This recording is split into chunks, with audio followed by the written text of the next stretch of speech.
Vamos falar de uma inimizade que agora voltou a ser uma amizade. Não exatamente uma amizade, mas um diálogo protocolar, pelo menos. Após ficarem meses sem terem contato, o ministro do Supremo Tribunal Federal, Alexandre de Moraes, e o governador de São Paulo, Tarcísio de Freitas, normalizaram a relação entre ambos. Segundo eu apurei, as duas autoridades se encontraram e trocaram breves palavras em um evento em São Paulo na semana passada. Eles já tinham se falado pelo telefone antes, quando Tarcísio ligou a Moraes. A expectativa de políticos aliados é de que ambos voltem a conversar de novo, e aí sim, com uma proximidade maior, em breve. A pacificação entre Moraes e Tarcísio teve atuação nos bastidores de políticos e magistrados, que defenderam a retomada do contato e pregaram sobre a necessidade de uma relação institucional que seja harmônica. O argumento principal é de que Moraes assumirá o comando do Supremo Tribunal Federal no final de 2027 e que o diálogo é importante diante da possibilidade de uma candidatura presidencial de Tarcísio, seja em 2026 ou seja em 2030. Moraes se afastou de Tarcísio em setembro, quando o governador criticou publicamente o ministro. Até então, Tarcísio era considerado a ponte de Jair Bolsonaro com o relator do inquérito sobre o 8 de janeiro.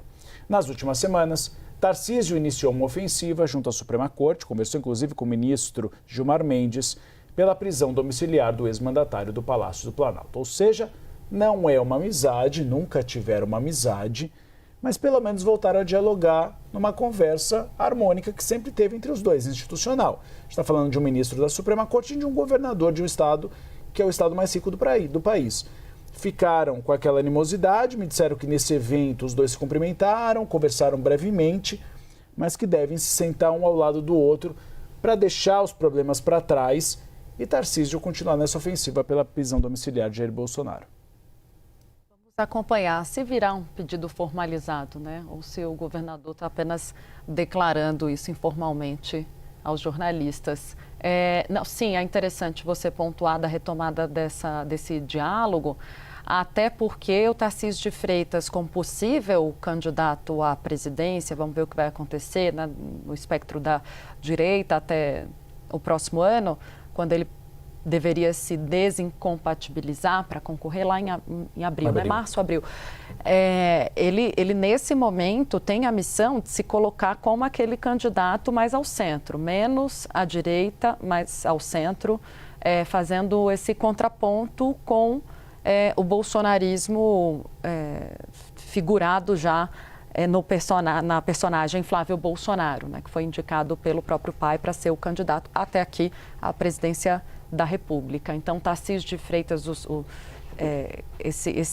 essa aproximação é interessante porque faz sentido diante desse até aconselhamento ali do seu grupo, né, mais ao centro, de se portar como esse candidato representante agora, né, mais ao centro e menos ao bolsonarismo, sem muitos arroubos. É um pé em cada canoa, né? Tem momentos que ele tem que flertar com o bolsonarismo, tem momentos que ele tem que flertar com o setor moderado.